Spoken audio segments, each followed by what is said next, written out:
Yes,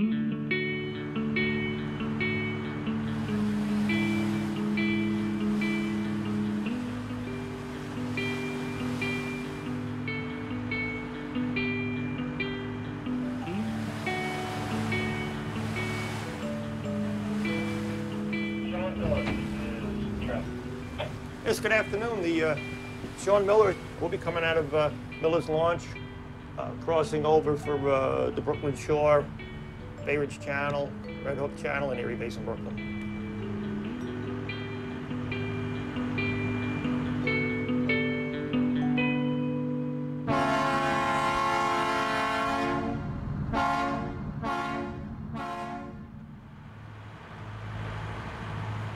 I've always looked at them as, you know, kind of an independent spirit, you know, like the cowboy out on the range. The actual appeal of the vessels themselves, it's, you know, what kind of women you like. You know, I like tugboats. Tugboats really are the workhorse of the harbor. They connect what the consumer gets to the commercial aspects of the vessels coming in. They're the connection. The history of New York would not be the same without the tugboats. I mean, we're a harbor. We are really a maritime city.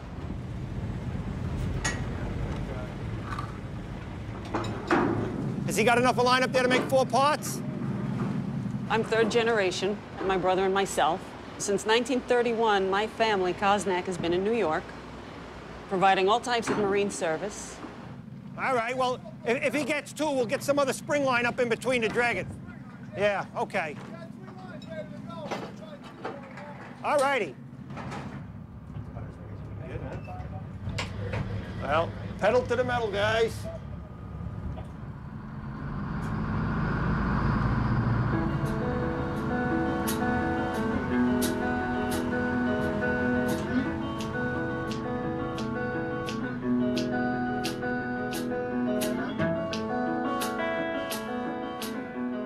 I think that, by and large, the general population really don't understand how important the waterways are and how big a part the tugboat industry and barge industry is to the country. Tugboats can push barges around, help dock ships. They can tow around dredges. They move the garbage that they put in garbage barges around. They move oil around. Almost any kind of commodity. There's container barges. It's very simple. They move and assist other floating objects.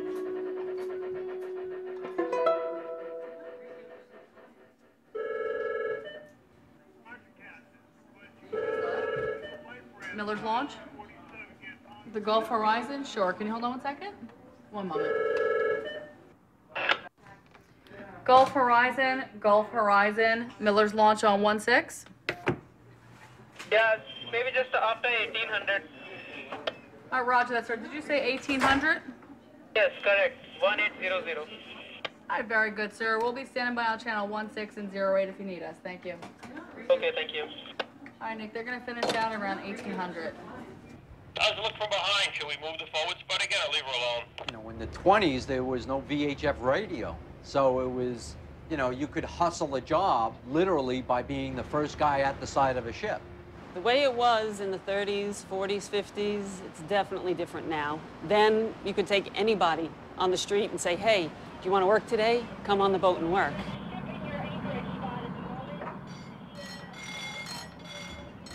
Years ago, there was a lot of alcoholism going on.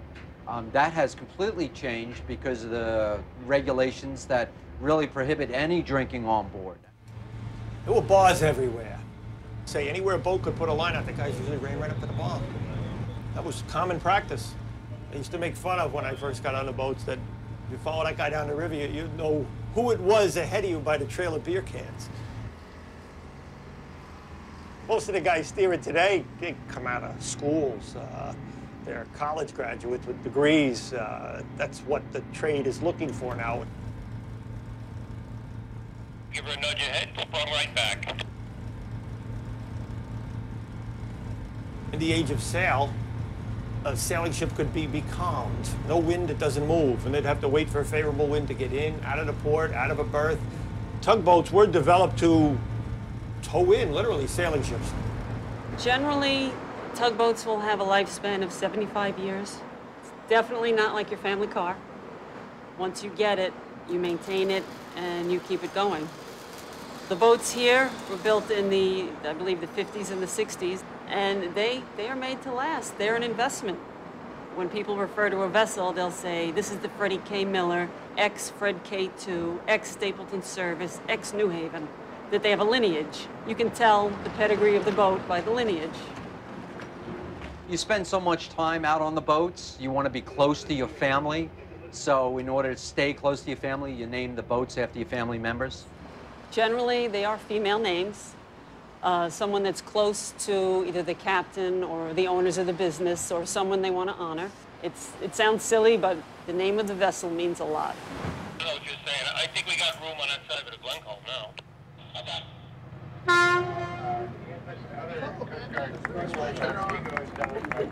This is the 18th annual running of this event, the Great North River Tugboat Race and Competition. And thank you all for coming out. The little boat we're talking about. Now we must be the whole time. Again, we are in the red boat. We're pulling up into position as we speak.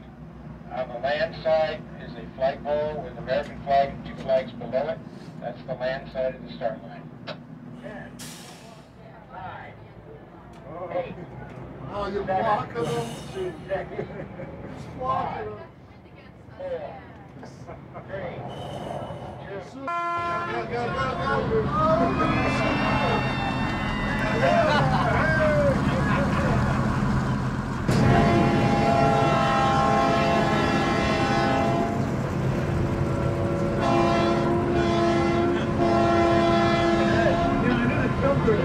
I didn't actually realize that these things go so fast.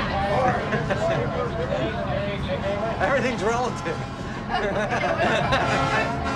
What? Do I do the horn, Jackson? I need a horn.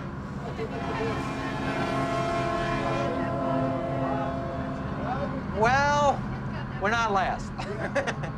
The Catherine beat us again this year.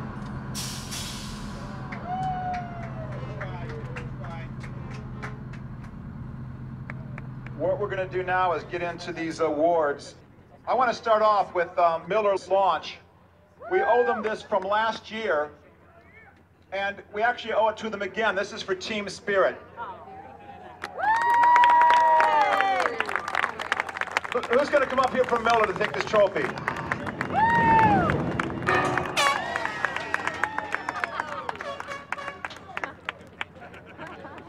This is for bringing the most tugs for a couple of years in a row and really coming through and helping us out. Good looking tugs, by the way.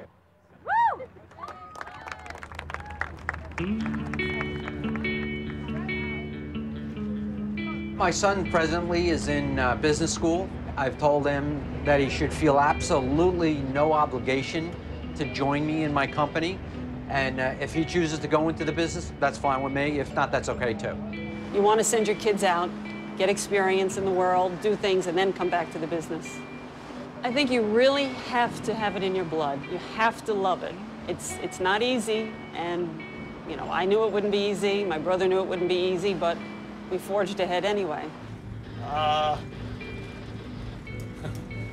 Not just a job, it's an adventure.